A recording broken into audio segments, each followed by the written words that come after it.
Welcome to the last of 8 general philosophy lectures. Today we'll be talking about God and morality, focusing, for example, on the problem of evil, but also various related issues. Here we've got Monty Python's rendering of God, David Hume, who we've seen a lot of, J.L. Mackie, John Mackie, who was tutor at Univ for many years, and Richard Swinburne, who was Noloff Professor of the Philosophy of Religion at Oriel College, so big Oxford connections. Oh, and that's my rendering of, that is standing for anti-God, who is somebody who will come up just at the very end. Now, it's important to bear in mind when thinking about general philosophy, particularly in an historical context, that back in the 17th and 18th centuries, when a lot of these topics started or were discussed in a recognizably modern form, virtually everyone believed in God. Hume probably being the most conspicuous exception. But it's very striking that that belief informs a lot of philosophical views that are still very current. And just as an illustration, there was a big survey of over 900 professional philosophers back in 2009. Of course, we're now nearly a decade on from that, and probably views will have changed more. But at that time, 14.6% of the respondents said they were theists, 72.8% atheists, so significantly more atheists. But you'll see that there's a lot of correlation between these views. It's not surprising that theists are far more likely to be physicalists about mind than theists. Now, if you're a theist, you believe that there is an immaterial spirit, an infinite immaterial spirit, in which case believing that we are little immaterial spirits, made in God's image and so forth, it's not at all surprising that you would hold that view, whereas you can see that most atheists would deny it.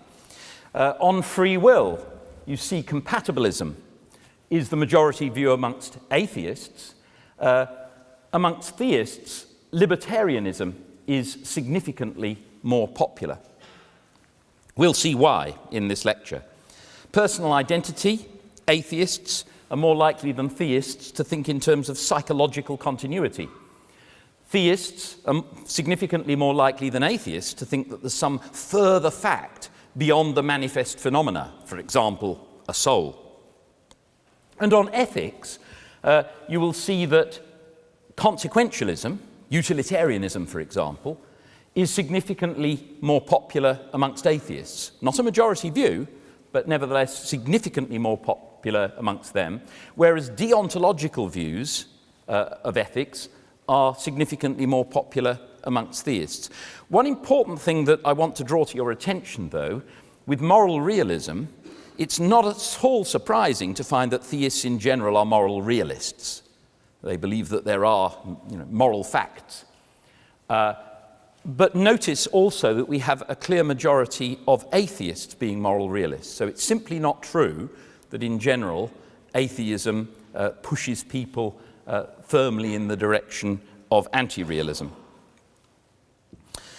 Okay, so the question of God is a big question in every sense, and it still is.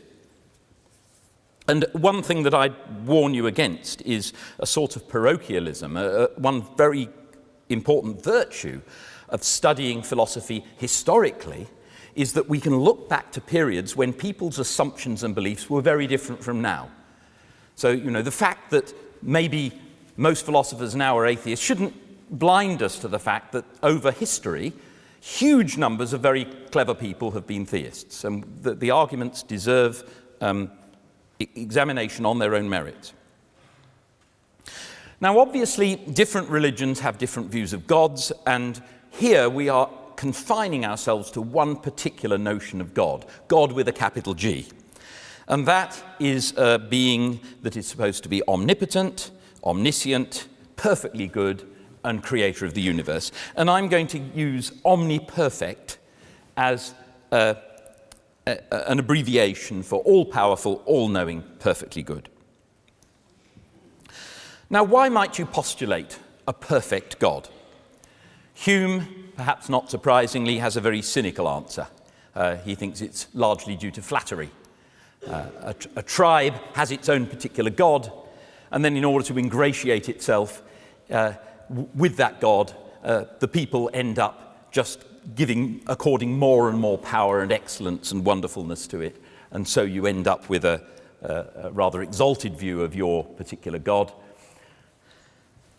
More philosophically, perhaps, Richard Swinburne argues at length that an infinite perfect God has certain theoretical merits, that postulating an infinite God, as opposed to a finite God or a whole retinue of finite gods, it gives you a hypothesis which is simpler. And in science, we generally prefer simple hypotheses that explain the phenomena over more complex hypotheses. So the claim is that the belief in God has a certain theoretical merit. If we find that it gives a good account of the phenomena, that is good reason for preferring it. So according to Swinburne, who's probably the most influential recent philosopher of religion on that side, arguing for God in this way, the existence of God can be thought of as something like a scientific hypothesis. The world as we experience it is just the sort we would expect a perfect God to create.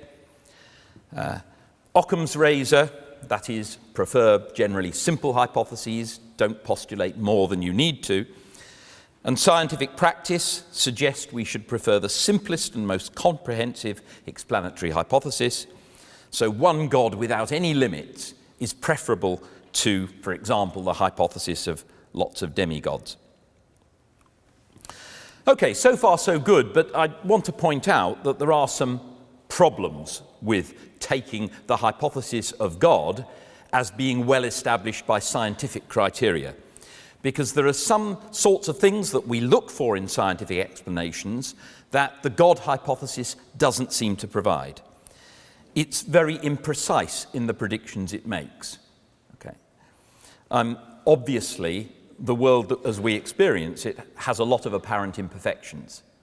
So in order to reconcile the existence of God with the world as we see it, the problem of evil, which we'll be coming to later, we clearly have to accept that inferring an absolutely perfect world from a perfect creator just isn't on. You have to leave lots of wiggle room in various ways. And that wiggle room means that the predictions that you can make are very imprecise. It's quite non-specific. It doesn't explain in detail why one thing happens rather than another. Whereas in scientific hypotheses, typically we do look for just that. We look for a hypothesis that will predict a specific thing, and then we can test whether that thing is true, whether it actually happens, and thus either corroborate or refute our hypothesis. God's ways of acting seem to be completely different from anything we're familiar with. Right? Our own actions in the world are mediated by brains and nerves and so on. We are not familiar with any well-established action at a distance by minds on bodies. So that counts against the God hypothesis. It's postulating something that seems to be radically different from anything that is well established. Of course, there are all sorts of problems about how mind and body interact even in our own case. And I've said before that I think that there's a lot that is mysterious about that. But at any rate, as far as we can tell, you don't get the kind of, if you like, telekinesis which would be needed to explain God's actions. And it seems to be, therefore, radically out of line with our background experience. So there are some pluses and there are some minuses.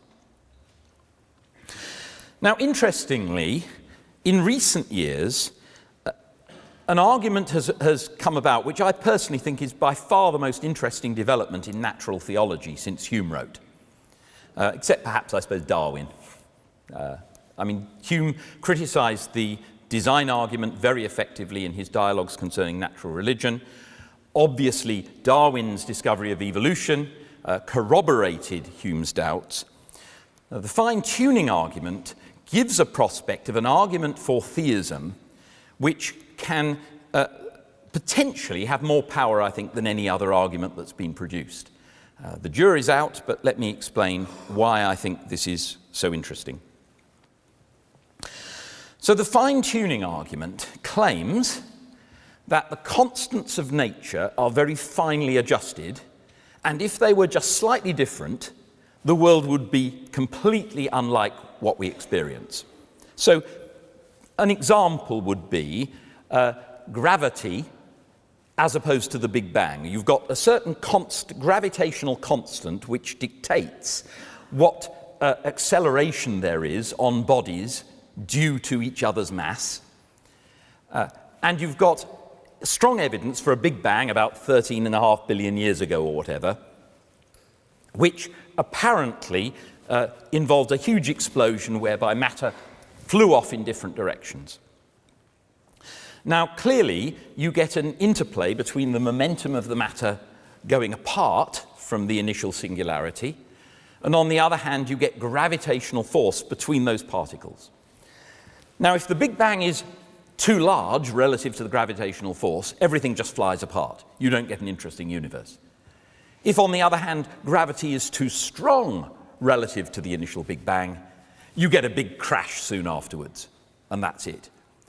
In order to get a universe where you get complex galaxies forming and then stars and so forth, you need quite a delicate balance between these two things.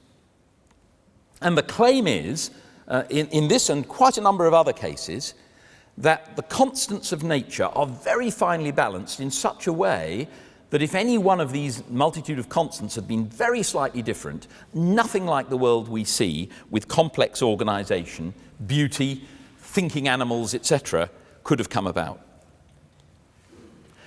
Now, I think the contemporary verdict on the fine-tuning argument, as I say, the jury is out. We do not yet have an established solid physics. Relativity and quantum mechanics are currently in conflict. Dark matter, dark energy are things that have only been postulated relatively recently. They apparently constitute something like 95% of the mass of the universe. So it's not like we've had a physical theory with regard to the universe as a whole, which has endured, for 100 years without any serious questions. There are lots of questions. There's a problem about making probability judgments about the universe, because we've only got the one case.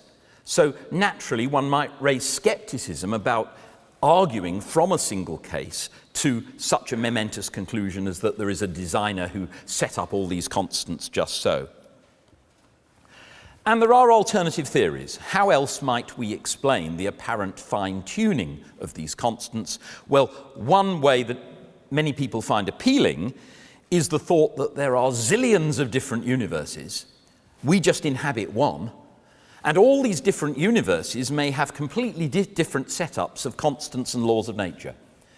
Now, if that were true, if you really did have zillions of universes, all with slightly different settings of the fundamental laws and constants, then it wouldn't be surprising if one of them, or a few of them, happened to have the perfect settings for bringing about a complex universe like this. And observers would only evolve in a universe that was set up accordingly, so it would be no surprise that we find the universe we're in is like that. So that is it's a bit like an evolutionary theory in a way. It's a selection effect, whereby only those universes that are appropriately set up lead to the development of intelligent life. So not surprisingly, intelligent living things find themselves in a universe where all the constants seem to be finely adjusted. But to give my own view on the argument, wind forward 1,000 years. Suppose in 1,000 years' time, all those anomalies in current physics have been eliminated. Got a consistent, coherent physical theory. It's got a number of fundamental constants, and suppose in 1,000 years, nobody has explained the particular values of those constants. Right? They're just brute facts. It's not like there's some deeper theory that explains why they are the way they are. And suppose that it's possible to do computer simulation of lots and lots of different universes, the way the universe might have been had these constants been slightly different. And indeed, it turns out that there's only a very small range of values that lead to anything like a complex and rich universe that we see. So it's been convincingly established even tiny deviations from the observed actual values of the fundamental constants would imply a lifeless universe. Well, it seems to me then that we'd have two options. One of the hypotheses would be that the universe has been set up in such a way as to create that complexity or some aspect of it. In other words, a designer. It would seem to me in that context that that is not an unreasonable hypothesis to make. The alternative is to postulate some selection effect amongst multiple universes. And unlike many of my unbelieving colleagues, I actually think one here is not unreasonable. Okay? A lot of people will argue, a lot of atheists will argue, that two is intrinsically better than one, because two is postulating more of the same, more universes. We've already got one universe, it's simpler to postulate more of them. But I think the theist who comes along and says, actually, I think it's simpler to postulate one universe with a designer than zillions of universes, all with their different constants. I think that's potentially quite a reasonable view. If you want to read more on this, by the way, I published a paper in 2015. You can find it on davidhume.org in the scholarship section, in which I and a psychologist actually were discussing the philosophy and psychology of religious belief and trying to come to a sort of rational midway. What space was there for rational religious belief in the context of criticisms like Hume's? And in that, we suggested that the fine-tuning argument might have a part to play. Within the next 2 years, we had 12 published replies, so it really generated a lot of interest, including criticisms from atheists who felt that we'd been far too soft on the fine-tuning argument. And I wrote a response in 2017 in which I go into some detail about that. So if you find this stuff interesting, do take a look. Okay, so I think the jury's out on the fine-tuning argument. It might turn out to be strong. At the moment, I don't think it's very strong, but it certainly has potential. But let's suppose we go that way. What is the universe fine-tuned for? Well, a complex universe, it doesn't look like it's particularly fine-tuned for intelligent life, but you might take the view that intelligent life is an appropriate target for a designer because of its intrinsic importance. You might think that consciousness or morality are such important things that we could make sense of a designer aiming for those, and as a means to that, creating a universe which is conducive for the evolution of intelligent life. Again, it seems to me that's not an unreasonable view. If you are at all inclined towards such thoughts as that consciousness and morality are special, these are important features of the universe, they're things that give the universe value, then it's not unreasonable to suppose that if there were some divine being, these would be the kinds of things that it might aim for, rather than some aesthetic quality, beautiful spiral galaxies or black holes or whatever. But what sort of God would a fine-tuning argument lead to? Well, suppose I give an analogy here. Imagine you discover a bridge which is constructed in such a finely tuned way that the slightest change in structure would fail to support the load. Okay? It's really ingenious. God, how did they manage to produce a bridge with these materials that supports that load? That's a real sign of ingenuity. Yes, but does it suggest a designer who created everything from nothing in order to produce a bridge? No, it doesn't. If you were creating it from nothing, you'd produce stronger materials, right? What it suggests is an architect who's doing fantastically well with materials that are not actually particularly conducive to supporting things. So I don't actually think the fine-tuning argument supports an omnipotent God.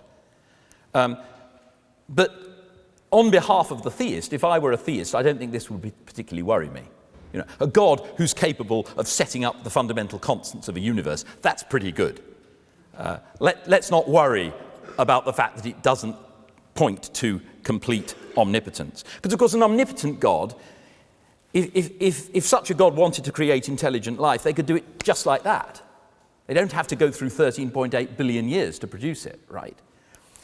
But a fine-tuning God maybe would have reason to do it that way. So personally, I think giving up infinity is not a big problem.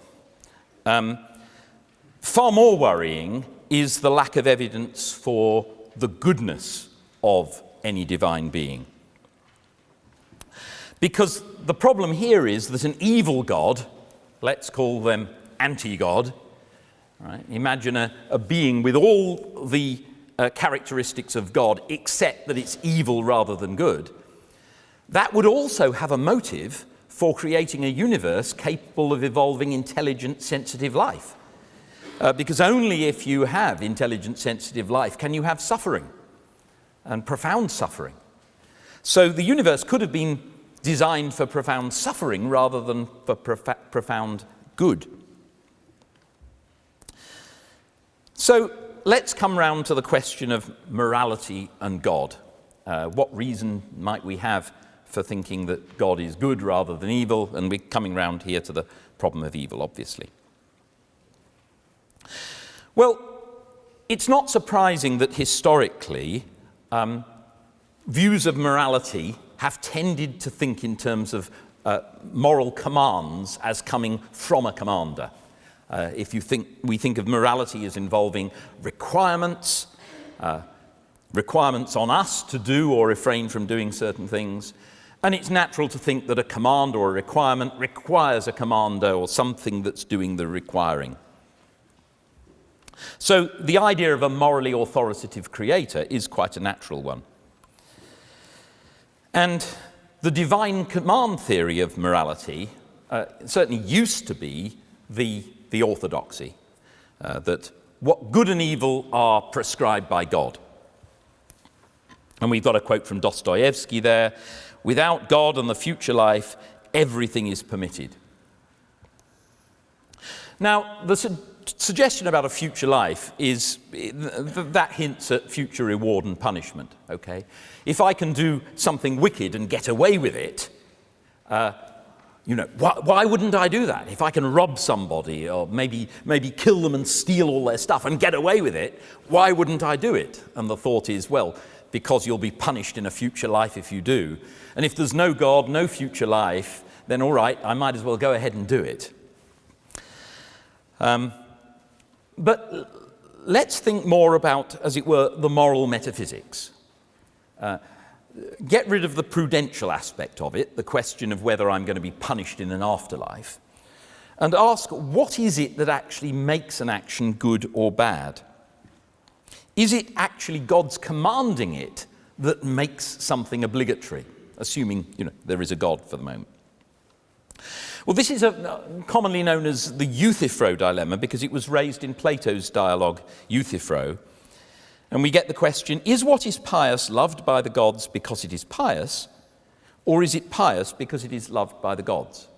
So what's the appropriate order of explanation? Does God command what he commands because he knows it to be good, in which case what is good has to be kind of prior to his commanding it? Or is it, on the other hand, that his commanding it actually makes it good? Now, if you go for the former case, then God is not actually providing the basis of morality, right? What is right and wrong is, in a sense, independent of God. God is simply commanding what he knows infallibly to be good. If you go on for the second line, then actually the problems are much more serious, because effectively you're saying no matter what God commanded, it would be good. And if God commanded the torturing of babies, fine, that would be the good thing to do. Now, this is not just theoretical.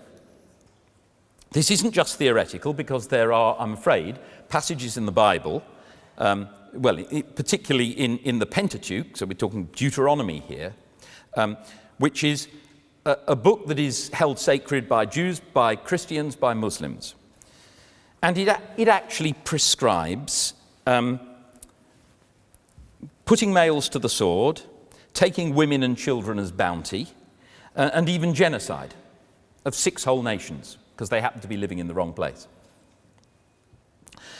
So, if you take the divine command account seriously, then there is a risk that you take these ancient holy books, which were often obviously written at a time when life generally was far more barbaric, when moral views were far less refined, and you take these as actually prescribing what's good and bad. That does not seem to be a good way to go. Just to be clear, I'm quite sure that most theists would absolutely reject this. I'm not suggesting for a moment that most theists would go along with this. The evidence is that Deuteronomy was written centuries after it purports to be, in order to justify a cult of religious purity centered on Jerusalem. And that was probably more to do with tax collecting and unifying the country than it was to do with any genuine commands of God. So it's a political document. The Ten Commandments are often obviously held in far more respect, but I do want to point out that they don't provide a very good basis for morality in general, because they're so rooted in the religion. The first 4 commands are all to do with honouring God. So we have very good reason for wanting to seek a basis in morality that is independent of religion, even if we are religious, okay? If you believe in a good God and you want that to actually be a substantial claim, there is a good God, you don't want to be saying just, well, God commands what God commands. You want to be saying that God actually has a nature such that he commands what are genuinely good things, independently of his will. So you still have the work to do of moral metaphysics. You still have to work out a theory of good and bad, evil, that is independent of God's existence. Now, there's no reason for being pessimistic here, okay? It's just not true that if God doesn't exist, everything is permitted and morality goes out the window. I've already pointed out that most atheist philosophers are actually moral realists. So, don't worry that without theism, morality falls down. It doesn't. We've got quite a lot of things on which we can base an objectivist account of morality, including an evolutionary account. I've pointed out before that it's quite easy to explain the development of morality in human society with an evolutionary perspective. Another interesting fact here, that the specific thing that backs this up, is the correlation of brain size and social group. It turns out that if you rank animals according to the typical size of the social group and the size of their brain, there is a strong correlation. There's good reason to think that the reason our brains have evolved to be so powerful is largely because we are such a cooperative species.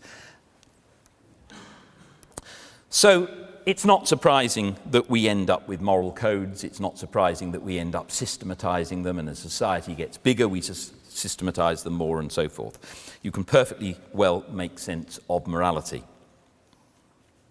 And however you do that, it is possible, therefore, to form a theistic theory which is not going to be sort of trivial. God commands what he commands. You can believe in a God who is a good God, meaning that his intentions broadly align with what we consider to be good things. That is, favouring flourishing, people getting along together, rather than suffering on the other hand.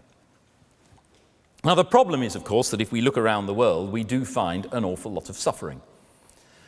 So we've got our hypothesis. Where is the evidence to support it? We've seen the fine-tuning argument can potentially give some evidence for a designer. But as I mentioned, there's no obvious reason why that designer has to be good rather than evil. So if we focus on the moral question, this is still very much alive. Now, on your reading list, a couple of sections of Hume's dialogues, 10 and 11 feature. And Hume pushes the problem of evil very eloquently and very strongly. He first introduces it like this: Epicurus' old questions are yet unanswered. Is he willing to prevent evil, but not able? Then he is impotent. Is he able, but not willing? Then is he malevolent. Is he both able and willing? Whence then is evil? Now, there Hume is presenting it as, or it looks like he's presenting it as a logical problem. If we believe in an omnipotent, good God, a good God who would presumably want to eliminate evil as far as he can, then if he's omnipotent, you wouldn't expect there to be any evil. But there is, therefore God doesn't exist. That seems to be the implicit argument. And that's an example of what's called the logical problem of evil, or the consistency problem. But notice that there are two other variants of the problem of evil. One of them suggests that the existence of God, though perhaps logically possible, is not plausible, given the existence of evil. Hume actually focuses more on the inferential problem. Namely, given that there is evil in the world, maybe there could be a God, but you've got no grounds for inferring a good God. So notice that those are subtly different. We've also got different variants of the problem of evil depending on the quantity of evil that it appeals to. So some people might say, actually, if you've got any evil at all in the world, that refutes God's existence, or counts against God's existence, or at least makes it impossible to infer that there's a God. But you might more modestly say, well, no, I can see how there could be some evil in the world consistently with God, but not the amount there is. So the quantitative problem of evil, or the quantitative variants of the problem of evil, focus on the amount of evil and maybe the variety of evils that there are in the world, rather than just the fact that there may be a smidgen.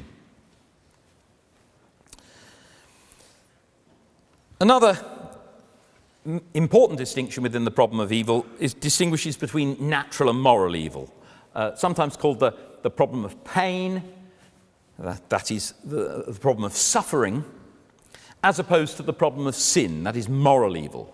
So a reason why this is very important is because it's associated with the free will defense. So as we'll see later, a major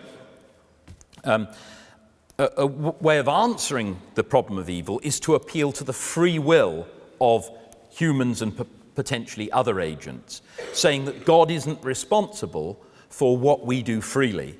And therefore, if we freely do something wrong, God can't be blamed. It's good that God gave us freedom. It's a shame we abused it. Now, that sort of answer can work well, perhaps, with the problem of sin, moral evil, which arises from the existence of evil behavior. But the problem of pain, suffering, includes, obviously, the suffering of animals before humans ever appeared on the scene. And suffering that arises from diseases or floods or droughts or famines, which at least in older times could not be blamed on the free actions of people. Maybe a bit different now with, if with climate change that may be caused by humans and so forth, but at least historically quite different. So looking at these various variants of the problem of evil, what's the most difficult one for the theist to deal with? Well, I would say it's the evidential problem of rendering God's existence reasonably inferable, or even perhaps barely plausible, given the extent of moral and especially natural evil that we see in the world. So, the hardest problem for the theist, natural evil and the extent of it. And not the idea that necessarily refutes the existence of God, but the idea that it makes the existence of a perfect God highly implausible. And I've pointed out that that is quite closely related to the design argument. Remember, when you read Hume, he is actually considering evil in the context of the design argument. So in a sense, he's given himself a relatively easy task. As he says, his opponent, the theist, has to tug the labouring oar to actually prove the existence of God from a world which may seem hard even to reconcile with the existence of God. You know, it's one thing to show that the hypothesis of God is consistent with the world. It's quite another to show that the world requires the hypothesis of God, and that's what he was attacking. Notice that what I said earlier implies that the design argument now, in the 21st century, potentially has resources coming from physics that simply weren't there in Hume's day. So although Darwin's theory of evolution, which was about 100 years after Hume was writing the dialogues, although that obviously weakened the design argument in certain respects, the biological one, in recent years, discoveries in physics have arguably strengthened it. Okay, so let's look at some Theodicies. And I'm obviously able to do only a quick survey here. I'm trying to give you an understanding of the general area and what the main points in it are. A theodicy is an attempt to explain away the evil in the world from a theistic perspective. Okay, so here, first of all, are two very weak theodicies. One is the idea, oh, evil is an illusion. There isn't really any evil in the world. First problem, that completely undermines morality. If there isn't any evil in the world, then we have no obligation to eliminate evil. And if evil is an illusion, well, surely you can still distinguish between pleasant and unpleasant illusions. Why do we get such unpleasant ones? We have to have some evil in the world to appreciate the good. Well, let's suppose that were true. That wouldn't merit lots and lots of evil in the world, just a little bit, right? I only need to have toothache once to appreciate for the rest of my life the absence of toothache. Right? And anyway, if God is omnipotent, if God can create us how he wants to, then he could create us in such a way that we appreciate good without having to experience evil first. Right? It's a contingent fact of human nature. If we can't experience or enjoy our benefits without first experiencing the opposite. Here are two extreme solutions to the problem of evil. One is just to give up the idea that God is all perfect. Maybe he's not all powerful, maybe he's not all good. Okay, that gives up the problem of evil, right? I'm not going to consider those because that's not the problem that we are discussing here. We are discussing whether God with a capital G can be reconciled with the existence of evil. A more popular extreme solution is just to say God's goodness is a total mystery to us. But notice that this, again, is really problematic.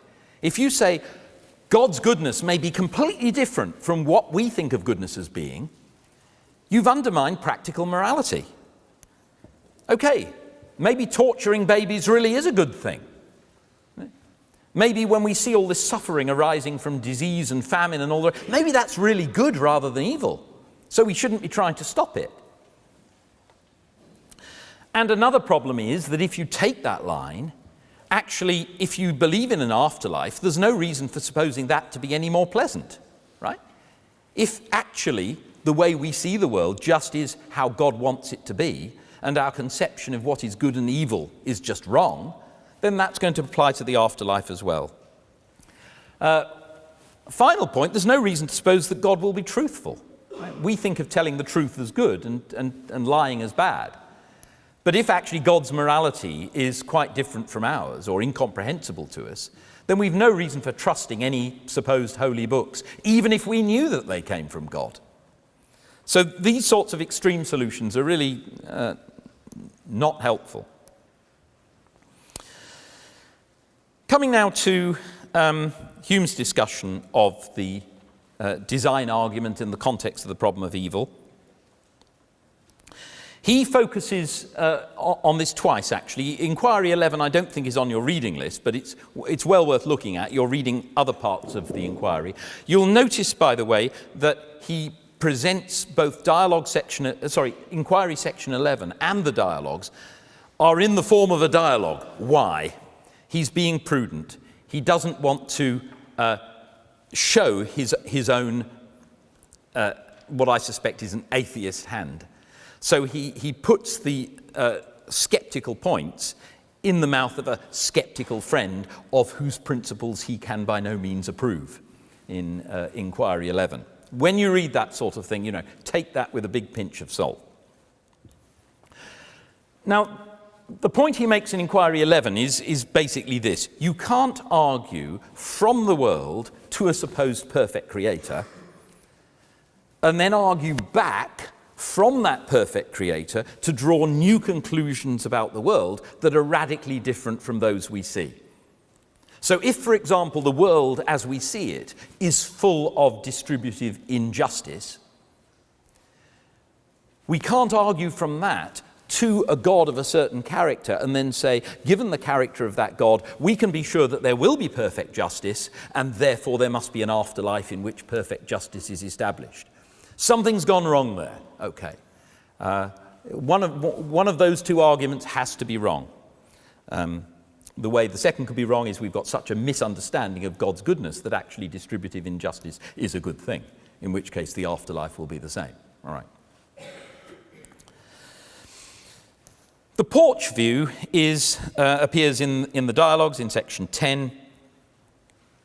The idea here is that this world is just a porch to a far greater building, and the porch may look pretty awful, but actually the afterlife, everything is going to be made fine, and then we'll see the wonderful design of the whole thing.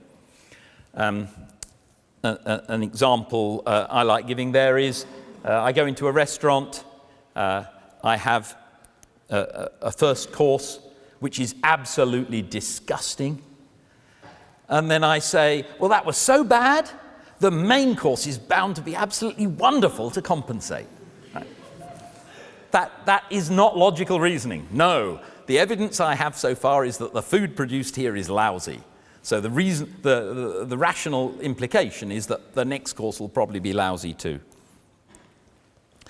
In the dialogues, Cleanthes, who is actually the main advocate of the design argument, so he's a believer, is given the job of refuting the Porch View. And he points out that it's just building one hypothesis upon another. You are just supposing that there is this afterlife where everything will be made fine. It may be true, but that's just a conjecture. You haven't got anything to support it. Another approach to the problem of evil, which can seem initially very tempting, is associated with John Hick. He says, the world as we experience it is a pretty difficult world. We encounter a lot of challenges, a lot of suffering, a lot of pain, and so forth. But actually, these ordeals have a purpose. They build our character. And they build us into the sorts of beings who will be appropriately mature morally to enter heaven. So again, it somewhat relies on the idea of an afterlife. But as Mackie points out, this kind of theodicy is hopeless against an omniperfect creator. Absolutely hopeless. Because if God is omnipotent, he can create whatever causal laws he wants. He's not like in the position of a parent who allows a child to suffer for its own good. I may allow my child to stumble around and fall rather than helping it everywhere, because the child is learning, it's getting better at walking or whatever, and it's learning that falling can be painful and so on. That's a useful lesson. But if I'm an omnipotent God, I can just create a creature who doesn't need to go through all that suffering on the way.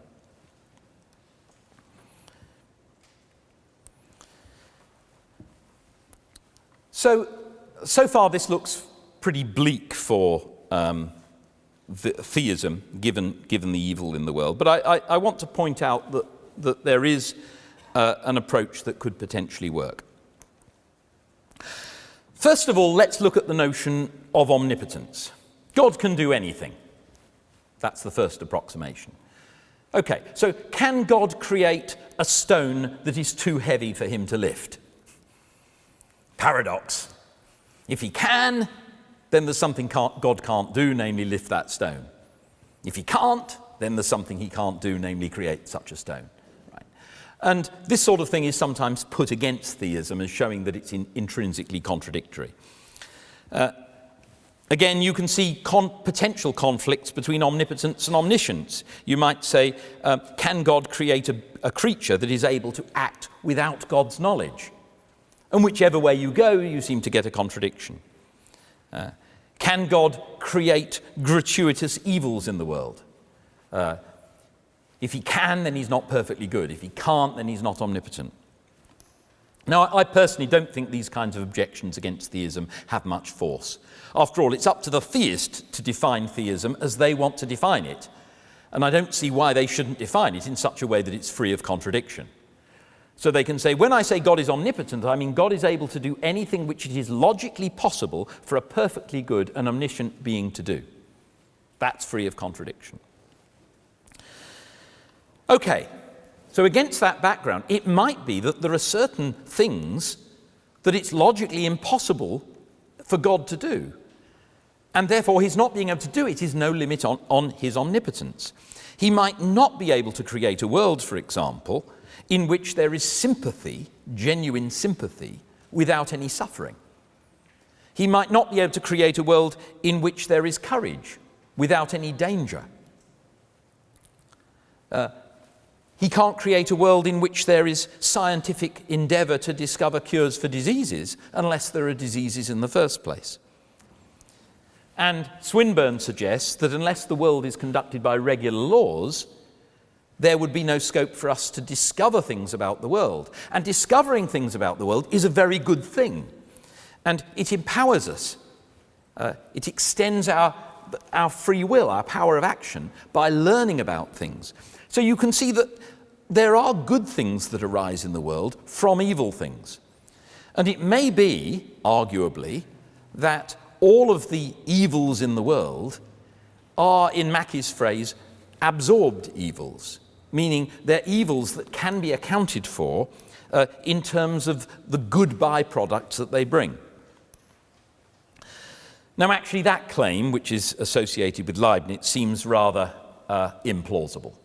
And again, notice the problem we've already seen twice before in this lecture: it subverts morality. If you actually claim that this world is the best of all possible worlds, that all the evils that we see in the world, or apparent evils, are merely means to greater goods, then actually morality seems to go out the window, because whatever we do will be for the best.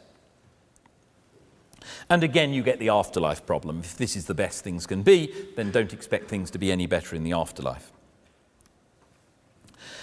But here we get the biggest single move in this debate, which is to do with the free will defense.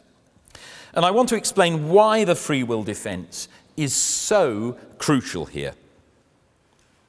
So an omniperfect God would not initiate a causal process that was causally determined to produce unabsorbed evil. That seems very plausible. Okay? Absorbed evil, maybe. God will allow a bit of suffering to promote sympathy, a bit of danger to promote courage, but unabsorbed evil, that is gratuitous evil that doesn't bring any benefits, God would not initiate a causal process that was determined to bring that about. So how might it have come about? Well, it might have come about by some contra-causal process, an undetermined process. But why would God put a non-deterministic process into the world that risked bringing about nasty things? Well, presumably only because that undetermined process is itself a good thing, that it's a good thing that the world contains that contra-causal, undetermined process. Can you think of any process that might be thought intrinsically good and contra-causal? Well, there's only one candidate, right? Free will. So you can see why the free will defense is logically playing a crucial role here. The free will defense potentially allows God off the hook with respect to unabsorbed evils. I'm only going to have time here to just highlight some problems with the free will defense. Notice that it requires incompatibilism. The argument I've just given only works if free will is undetermined, contracausal, right? So a compatibilist God is not going to be able to use it. A compatibilist God would see that free will is compatible with determinism and therefore would create free beings who are causally determined to do good rather than evil. So this explains, right at the beginning of the lecture, I pointed out that theists are generally, or incompatibilism is strongly correlated with theism amongst philosophers. This isn't a coincidence. The free will defense can only explain moral evil, not natural evil. So why is it that animals suffered so much before humans came on the scene, and quite independently of human action? Well, you can explain that using the free will defense, but if you're going to do that, you're going to have to postulate free fallen angels or spirits. You know, God created these beings, some of whom went astray, like Satan, and they are responsible for the suffering of animals and so forth. Problem, that seems to be just building one hypothesis upon another. Another problem, if you think back to Swinburne's case, that theism has merit because it's a peculiarly simple theory, if actually you're having to augment it with supplementary theories about angelic beings and so forth, it's far less simple. So it's losing the theoretical benefits. And notice also that if freedom carries logically a risk of sin, in other words, you have to say, if God creates a free being, he can only do so with the necessary risk that it will go astray.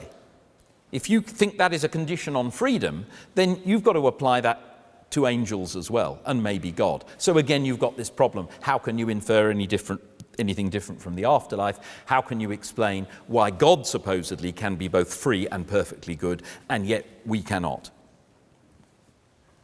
And there's also a more general problem. So we come back to anti-God.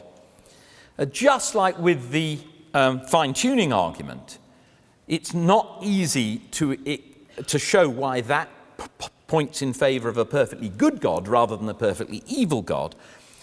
We have the problem here that with all these Theodicies, all these attempts to explain how a perfectly good God can be compatible with the existence of evil in the world, invert the hypothesis, take the hypothesis of a perfectly evil God, and you might think that's completely implausible because there's so much good in the world. The trouble is the same arguments that are used to explain away the evil in the world from a theistic perspective can be used to explain away the good in the world from an anti-God hypothesis. And given that fact, perhaps the most reasonable conclusion would be that if there is an omnipotent, omniscient being, actually that being maybe doesn't give a damn about morality or about us, which would be sad. But I hope you found this interesting and provocative. Thank you very much for coming to this series of lectures, and I hope you've enjoyed them.